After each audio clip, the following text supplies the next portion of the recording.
Assalamualaikum warahmatullahi wabarakatuh. Hi everyone, we are from Group 5, want to present about intonation in English phonetic and phonology. This material will be presented by me, Hasna Nafiah, Ari Nurmawati, Maulana Sirajuddin Masud, Nadia Sekar Maharani, Ahmad Azril, and Sabita. So, the first material will be presented by Ari Nurmawati, and I hope you can enjoy our presentation.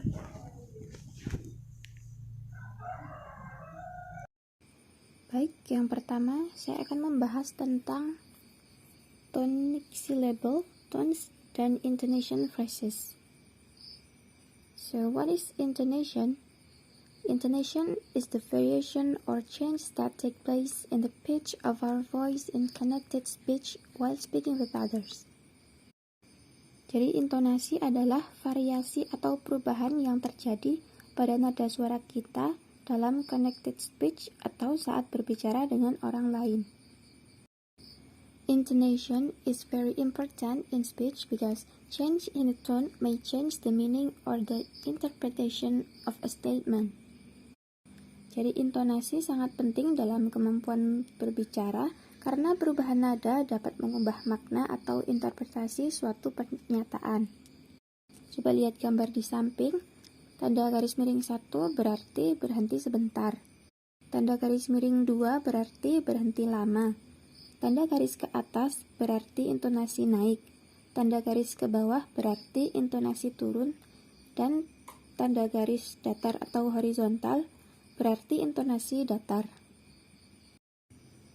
Di sini terdapat kalimat I don't need a book. Kalimat ini dapat diucapkan dengan 4 suku kata tonik yang berbeda karena artinya adalah kontekstual. Yang pertama, jika pembicara ingin mengatakan bahwa dia tidak membutuhkan pena atau pen, dia akan menekankan pada kata book yang bermakna bahwa dia membutuhkan apapun tetapi bukan pena. I don't need a book. Yang kedua, jika penekanannya ada pada kata need, pembicara bermaksud mengatakan bahwa dia tidak memerlukan buku untuk melakukan pekerjaannya. I don't need a book. Yang ketiga, jika pembicara mengucapkan kalimat itu dalam satu tarikan nafas tanpa jeda, maka dia ingin menyatakan bahwa dia tidak membutuhkan sebuah buku, mungkin dibutuhkan oleh orang lain. I don't need a book. Yang keempat, jika penekanannya hanya pada kata don't, dalam hal ini pembicara mengucapkan kekesalannya seolah-olah buku itu ditawarkan kepadanya lagi dan lagi. I don't need a book. Seperti itu. Kemudian kita akan membahas tentang tone. Tone atau nada adalah penggunaan nada dalam bahasa untuk membedakan makna leksikal atau gramatikal, yaitu untuk membedakan atau mengubah kata. Semua bahasa verbal menggunakan nada untuk mengekspresikan emosi dan informasi pembicara dan untuk menyampaikan penekanan, kontras, dan lainnya dalam intonasi. Tetapi tidak semua bahasa menggunakan nada untuk membedakan kata atau infleksinya secara analog dengan konsonan dan vokal. Rising and falling tones. Intonasi dapat dibagi menjadi 4 kategori. Yang pertama yaitu rising tone, yang kedua falling tone, yang ketiga falling rising tone, dan yang keempat rising falling tone. Untuk memudahkan menghafal, kalau saya membacanya pakai nada, jadi rising tone, falling tone, falling rising tone, rising falling tone. Di sini terdapat kalimat This is my friend Kevin yang bisa bermakna menjadi 2 nada pengucapan dan 2 makna. Yang pertama, jika kalimat diucapkan dengan falling tone, maka pembicara hanya ingin memberitahu pendengar bahwa Kevin adalah temannya. This is my friend Kevin. Yang kedua, jika kalimat diucapkan dengan rising tone dengan penekanan pada kata Kevin, maka pembicara ingin menarik perhatian Kevin untuk memperkenalkannya pada temannya. This is my friend Kevin. Contoh lainnya, you don't follow this. Jika diucapkan dengan falling tone, kalimat ini menjadi pernyataan. You don't follow this. Tetapi jika diucapkan dengan rising tone, kalimat ini menjadi pertanyaan. You don't follow this? Selanjutnya ada tone groups atau tone units. Dalam bahasa Inggris, pola intonasi berada pada kelompok kata. Kelompok-kelompok ini dapat disebut tone groups atau tone units atau intonation groups atau sense groups. Tone groups hanya dapat berisi satu kata atau sebanyak 7 atau 8. Berikut kami berikan contohnya. Yang pertama, please tell something more about it. Dalam kalimat ini hanya mengandung satu nada atau one tone. Yang kedua, well, do it, yang mengandung 2 tone groups. Yang ketiga, my brother, who is a doctor, is very generous, yang mengandung 3 tone groups. Dan yang terakhir, no, I really can't put up with it, goodbye, yang mengandung 3 tone groups. Karena tone groups diucapkan dalam satu tarikan nafas, menjadikan panjangnya terbatas dan rata-rata sekitar 2 detik atau sekitar 5 kata. Pemahaman tentang tone groups sangat penting untuk memahami perbedaan antara bahasa tertulis dan lisan. Dalam bahasa tulis, unit dasarnya adalah kalimat, sedangkan dalam bahasa lisan, unit dasarnya adalah tone group atau kelompok nada. Bahasa lisan dipecah menjadi tone group karena kita perlu yang namanya bernafas. Tonic syllable. Tonic syllable atau suku kata tonik yaitu suku kata terakhir yang menonjol dalam satuan nada di mana perubahan nada dimulai. Tone unit adalah urutan suku kata beraksen, satu atau lebih di antaranya menonjol. Berikut adalah fakta dalam tone unit dan tone syllable. Untuk contohnya, he washed his car on Monday, yang mengandung 3 tonic units atau tone units. Jadi fokus dalam kalimat tersebut adalah pada kata washed, car, dan Monday. Untuk contoh berikutnya yaitu he waited for our friends. Dan fokus dalam kalimat tersebut terdapat pada kata waited dan friends. Demikian materi yang pertama, untuk selanjutnya akan dibahas oleh rekan saya. Terima kasih. The next material is departures from the last lexical item rule. The last lexical item rule is the default rule from the placement of the tonic. By default, it means the point where the tonic is placed. If no special circumstances prevail, it is common in English to shift the tonic away from the default position for various purposes. Maksudnya di sini adalah aturan LLI ditujukan untuk penempatan tonik. Default yang dimaksud adalah titik di mana tonik ditempatkan jika tidak ada keadaan khusus yang berlaku. Nah, umum di bahasa Inggris untuk menggeser tonik dari posisi defaultnya tadi untuk berbagai tujuan. Kita ada contoh di sini.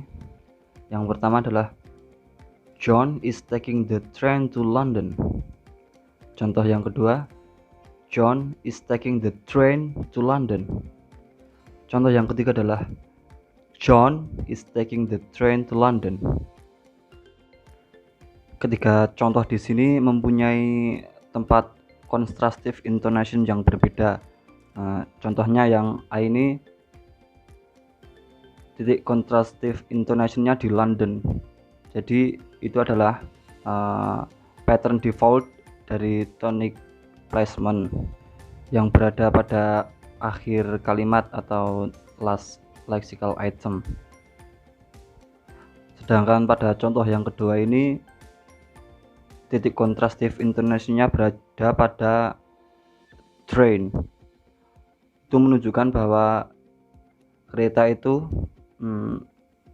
lebih dititik beratkan daripada model kendaraan lainnya seperti pesawat atau mobil seperti itu. Pada contoh yang ketiga ini contrastive intonation-nya berada pada John. itu menunjukkan bahwa speaker menekankan pada John, bukan orang lain yang pergi dengan kereta tersebut. And this use of tonic placement relates to what it's called focus. The first example is called broad focus because it is associated with statements in which everything is news. These are statements which are said to come out of the blue. All of the information is announced as new information, so everything in the utterance is brought into focus. Whether the second example is called narrow focus because the person being addressed already knows that John is going to London. What is news is in the information concerning his mode of transport.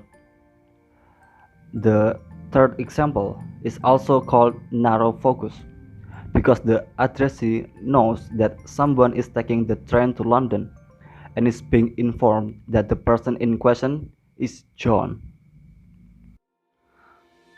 The next is given information. Given information is shared or mutual knowledge known to both the speaker and the hearer. While new information is not previously known to the speaker and the hearer. The example is, Adi, we need tomatoes, and Budi, we've got tomatoes. Here, the word tomatoes is given in the first statement. It has already been mentioned, so the information it conveys is given by Adi and Budi. The tonic is therefore shifted away from the last lexical item, tomatoes, into the word got. Kata tomat ini sudah diberikan pada pernyataan Adi yang pertama, sudah disebutkan sehingga informasi yang disampaikan sudah diberikan kepada Adi dan Budi. Oleh karena itu, tonic digeser dari last lexical itemnya tomatoes ke kata got. Selanjutnya ada synonyms can count as conveying given information. Here's the example. A. She's borrowed Jen's frock. B. No, it's Mary's dress. Di sini dress tidak disebutkan, kata dress itu tidak disebutkan pada pernyataan A, tapi karena dress dan frock mempunyai arti yang sama, maka itu bisa saja terjadi. Bisa dipindahkan di Mary's dress. Intinya jika ada sinonim kata yang sama, maka itu bisa dikategorikan sebagai given information. Yang selanjutnya adalah presupposition can be conveyed via tonic placement. Here's the example. Adi, have you spoken to John? Budi, I don't speak to racists. Di sini Budi mengandaikan bahwa John is a racist itu adalah given information. Jadi tonic bergeser dari last lexical item racist ke item lexical sebelumnya. Adi dapat memaksakan anggapan John is a racist bahkan jika itu terbuka untuk dipertanyakan. Di sini bahwa verb speak sudah diberikan tetapi tetap menggunakan tonic karena intonasi kontrastif dapat menyebabkan tonic ditempatkan pada informasi yang telah diberikan. The next is final temporal adverbials. It is common to find that past lexical items which are in syntactic units which have an adverbial function and which convey information relating to time, and it fail to take the tonic. The example is John's going to London on Saturday. Di sini Saturday adalah last lexical itemnya, tetapi karena frasa preposisi pada Saturday adalah adverbial temporal terakhir, maka LLI last lexical item tersebut gagal untuk mengambil tonic, jadi jatuhnya ke London bukan ke Saturday. Or the next is, if we were to place the tonic on Saturday, that would constitute a case of conservative intonation. Example is, John's going to London on Saturday. Menunjukkan bahwa Saturday ini bukan hari yang lain dalam satu minggu tersebut, menyatakan pada Saturday-nya. Lalu ada kasus lain, when final adverbial expression are fronted, they tend to form a separate IP. The example is, on Saturday, John's going to London. The next is even sentences. These are rather curious. They are short statements which contain intransitive verbs, but the tonic fails to fall on the intransitive verb rather than the LLI. The example is, the kettle is boiling, the baby's crying, your house on fire, the sun's come out. One would have expected the tonics to fall on the last lexical item boiling, crying, and fire, and on the particle out. It has been observed that the subject in such sentences do not denote human agents, but why that should affect the tonic placement is far from clear. There seems to be pragmatic foregrounding of the subject in such cases. Jadi belum jelas penyebab perpindahan toniknya. The next is non-lexical item which often take the tonic, the negative equivalence of the non-lexical item someone, something, somewhere, somebody, or in the no one, nothing, nowhere, nobody, often take the tonic. Here's the example. I saw no one. I've done nothing. We're getting nowhere. This interests nobody. One can place the tonic on the non-lexical item someone, something, somewhere, and somebody, but only if the intonation is contrastive, as in the example A. I saw the neighbor in the pine grove this morning. B. You couldn't have. He's in Paris right now. I. Well, I saw someone. That is not the neighbor, but some other person. The next is cleft sentences. Clefting is a way of highlighting or bringing into focus a syntactic constituent. The example is, I love John, but in the cleft version, the contrast between John and anyone else is more emphasized. Example is, it's John that I love. Although love is the last lexical item, the tonic falls on the highlighted item. Here, the material after the highlighted material forms tail of the IP.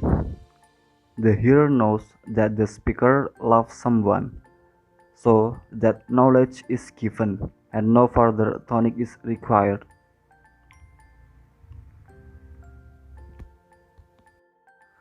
The next is deictic expression. The word deictic means involved in pointing out, either by literally pointing at something with one finger while speaking, or bringing something to someone's attention without physically pointing.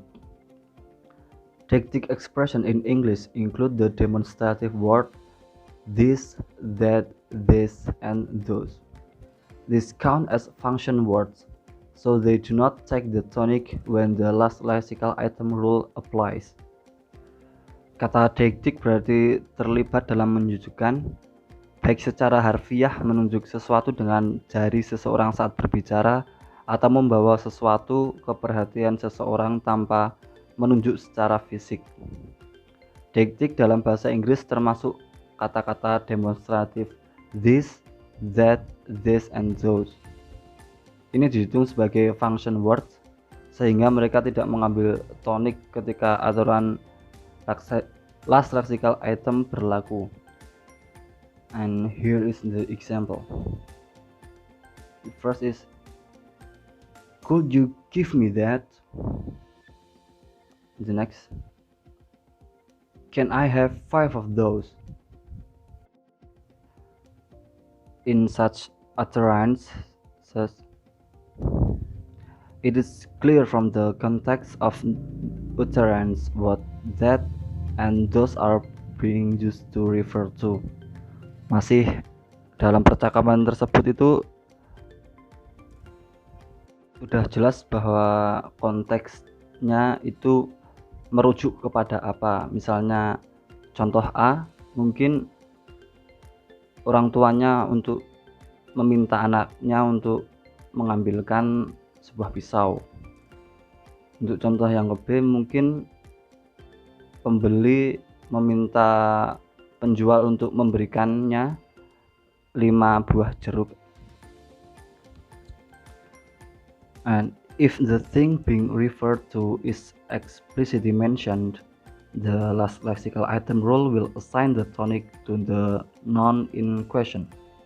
The example is, could you give me that knife?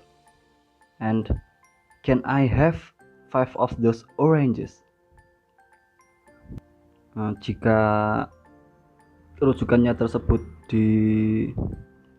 disebutkan, LLI last lexical item rule-nya akan merubah pada tonic noun, pada knife dan oranges, seperti itu.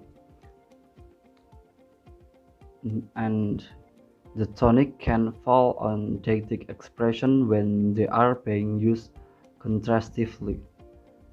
Example is, could you give me that knife? It is as opposed to some other knife. Ditujukan pada knife yang itu atau pisau itu, bukan yang lain. Contoh selanjutnya adalah, can I have 5 of those oranges? Menunjukkan bahwa jeruk yang itu bukan jeruk yang lain. Okay, so the third material is about IPs and syntactic units. So, what is IPs? IPs, or in phonetic, is an intonation phrase, is a stretch or chunk of spoken material that has its own intonation pattern or tune, also called an intonation group, phonological phrase, tone unit, or tone group. The intonation phrase is the basic unit of intonation. In a phonetic analysis, the vertical bar symbol, like this, is used to represent the boundary between two intonation phrases. Jadi, di dalam fonetik itu, frasa intonasi adalah bentangan atau potongan bahan lisan yang memiliki pola atau nada intonasinya sendiri. Disebut juga dengan kelompok intonasi, frasa fonologis, satuan nada, atau kelompok nada. Frasa intonasi atau IP ini adalah unit dasar dari intonasi. Dalam analisis fonetik, simbol batang vertikal ini yang ada di gambar di PowerPoint itu digunakan untuk mewakili batas antara dua frasa intonasi. So when speakers produce words in a row, we can usually observe that they are structured. Individual words are grouped together to form an intonation phrase. Intonation phrases can coincide with braid groups, but they do not have to. Often a braid group contains more than one intonation phrase. As with all other phonological units, it is assumed that speakers have a mental representation of intonation phrases. It is they know how to produce speech structure into intonation phrases, and they rely on this knowledge when they listening to the speech of others. Jadi, ketika pembicara atau ada speaker menghasilkan kata-kata berturut-turut, kita biasanya dapat mengamati bahwa kata-kata yang mereka ucapkan adalah terstruktur. Kata-kata individu dikelompokkan bersama untuk membentuk frasa intonasi. Nah, frasa intonasi dapat bertepatan dengan kelompok nafas, tetapi tidak juga harus demikian. Seringkali kelompok nafas berisi lebih dari satu frasa intonasi. Seperti semua unit fonologis lainnya, diasumsikan bahwa penutur memiliki representasi mental frasa intonasi, yaitu mereka tahu bagaimana menghasilkan pidato terstruktur ke dalam frasa intonasi, dan mereka mengandalkan pengetahuan ini ketika mendengarkan pidato dari orang lain. The groups of words that belong closely together are called phrases. In order to avoid confusion with syntactic phrases, these phrases are referred to as intonation phrases. In general, speakers use intonational phrasing in order to structure their discourse into units of information. They thus show a listener which words of an utterance belong together, which words form an intonation phrase. Intonational phrasing in English can have a meaning distinguishing function. Consider these utterances A and B. The first one, A, he washed and fed the dog.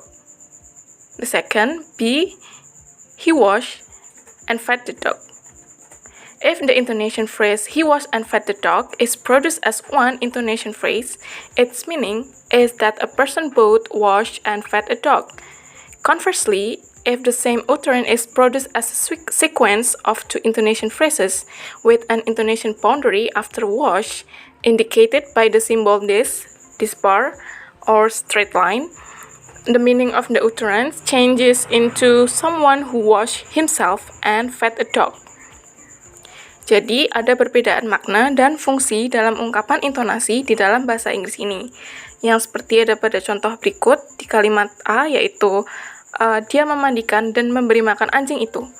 Dan yang kedua, B, dia mencuci dan memberi makan anjing itu.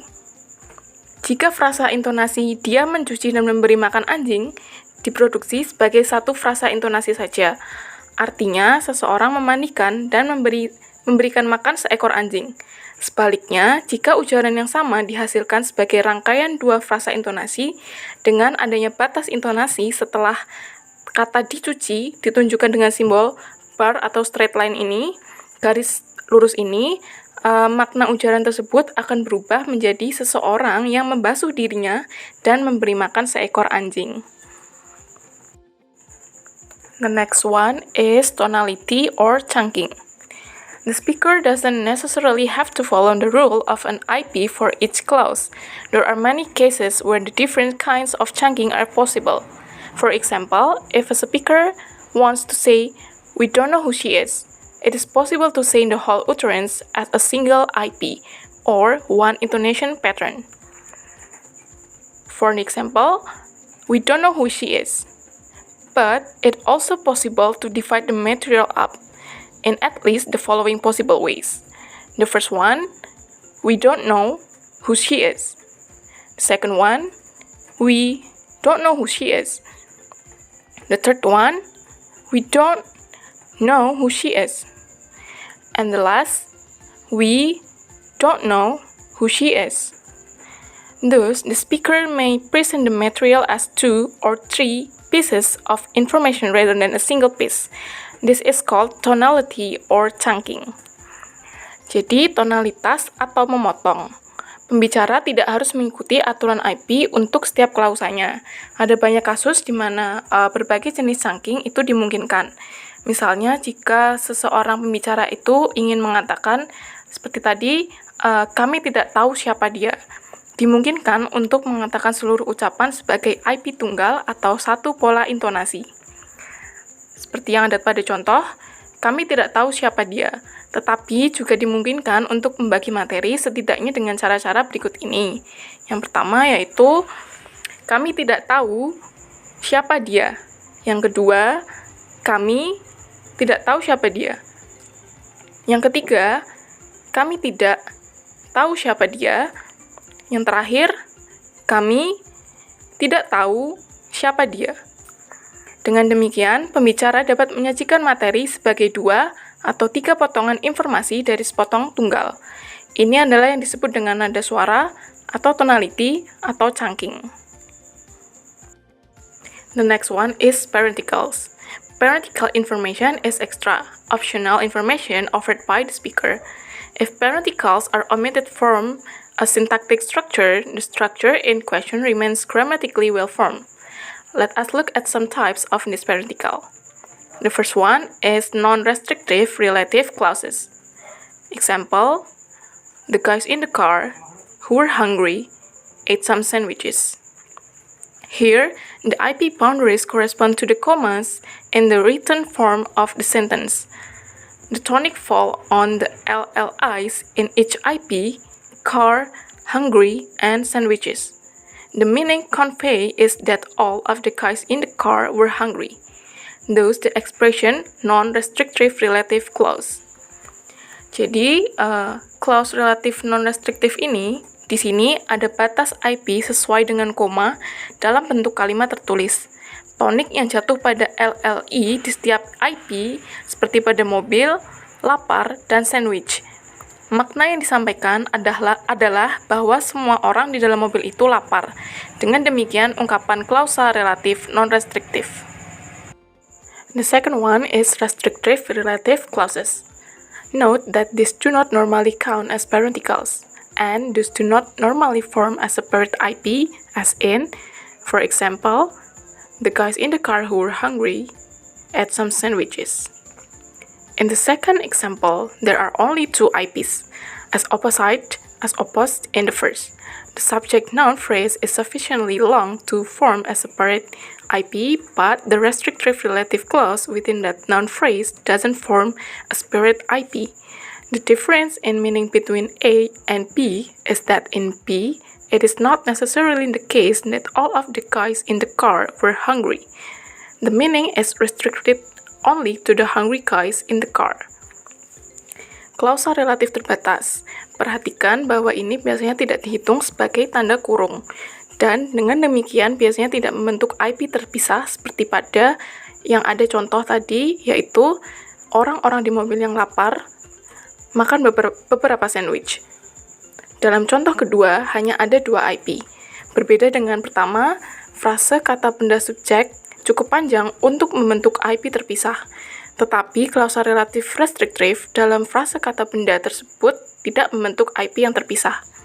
Perbedaan arti antara kalimat di A dan B tadi adalah bahwa di kalimat B belum tentu semua orang di dalam mobil itu lapar. Artinya hanya terbatas pada orang-orang yang lapar di dalam mobil. The third one is noun-phrases in apposition. Noun-phrases are said to be in apposition when they are co-referential, that is, when they are being used to refer to the same person or entity, as in, for the example, Barack Obama, a Democrat politician, is intelligent. Note that parenticles are uttered on a lower pitch range than the preceding and following IPs. Frase kata benda dalam aposisi. Frase kata benda dikatakan berada dalam aposisi ketika mereka co-referential, yaitu ketika mereka digunakan untuk merujuk pada orang-orang atau entitas yang sama, seperti yang ada pada contoh, yaitu Barack Obama, seorang politisi Demokrat, adalah cerdas. Perhatikan bahwa tanda kurung diucapkan pada rentang nada yang lebih rendah daripada IP sebelumnya dan selanjutnya. The next one is syntactic units which do not formally form separate IPs. The first is reporting clauses. These abound in novels, but also in everyday speech. For example, "I'm tired," he said. Here, the falling tone on the tonic syllables keeps trailing off into the reporting clause, "he said." It is possible, however, to form a separate IP around a reporting clause. Compare this sentence between A and B. The first one, "He's retired, I think." The second one, "He's retired, I think." The second is subject-noun phrases. For the example, the old man kicked the dog. But, as we saw in earlier, the longer a subject-noun phrase, the more likely it is that a separate IP will be possible. The last material is syntactic units, which may or may not form separate IPs depending on the sense conveyed. The first one, there's reverse polarity text questions. By reverse polarity, we mean that the first part is in the positive and the tag question is in the negative, or vice versa, as in, for an example, the first one, you're going to do this, aren't you? The second one, you're not going to do this, are you? The second one is the intonation of reverse polarity text questions works as follows. If we form a separate IP on the tag question and place a falling tone on it, the tag invites agreement. For example, the first one, you're going to do this, aren't you? The second one, you're not going to do this, are you? The third one is, if there is a rising tone on the tag, it need not form a separate IP. For example, the first, she's coming to the party, isn't she? The second one is, she's not getting married, is she?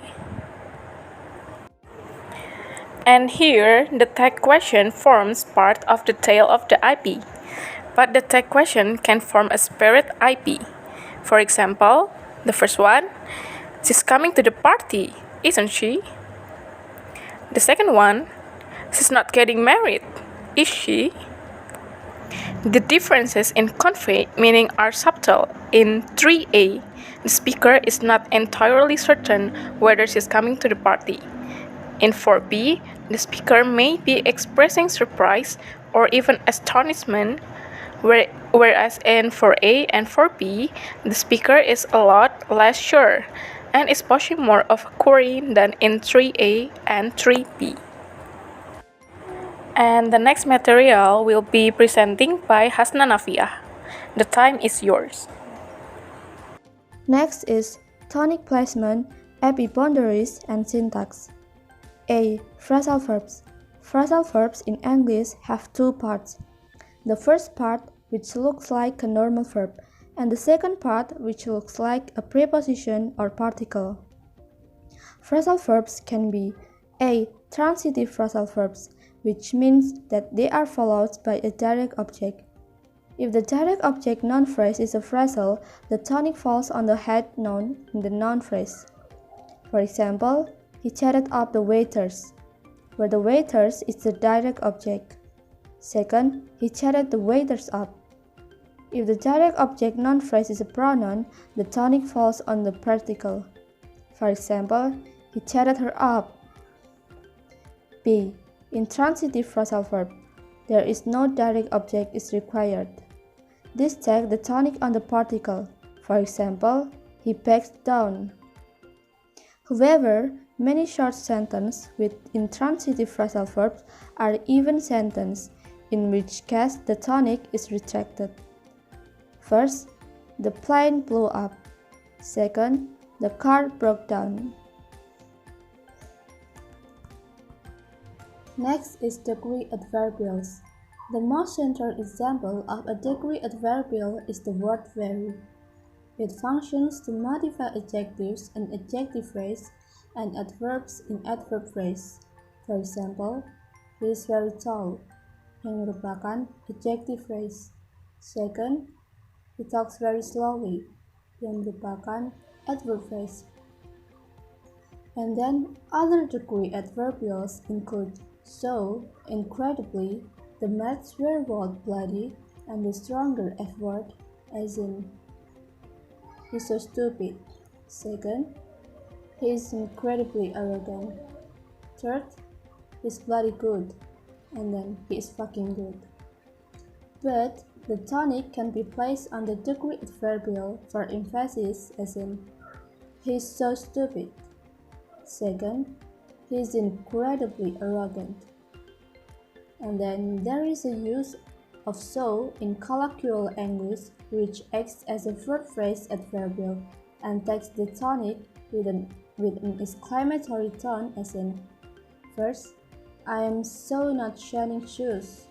That means the speaker refuses to shine shoes. Second, you two are so going out with the wrong man. And then the last is, that's so not cool, Carol. Okay, now we move to the fifth material of this PowerPoint. The material is tones and syntax. A. WH questions. This normally have a falling tone. Like the examples, where are you going? But not when used quickly, like the speaker A said. I'm moving to London. And the speaker B answered, where are you moving to? Here in these conversations, speaker B doesn't hear well what speaker A is saying, or speaker B is expressing disbelief of what speaker A is saying. B. Declarative as questions. We can use syntax to form yes or no questions, in which the first auxiliary verb and the main clause is inverted around the subject-noun phrase, as in the example A. Have they found your mobile? And then the corresponding declarative statement will have a falling tone, like on the example B. They found your mobile. But we can retain the declarative syntactic structure and still ask a question by placing a rising rather than a falling tone on the LLI. Like the example C. They found your mobile? And declarative structures can be uttered with a full rise, like on this example. A. They found my mobile. Or the other example is, they found your mobile?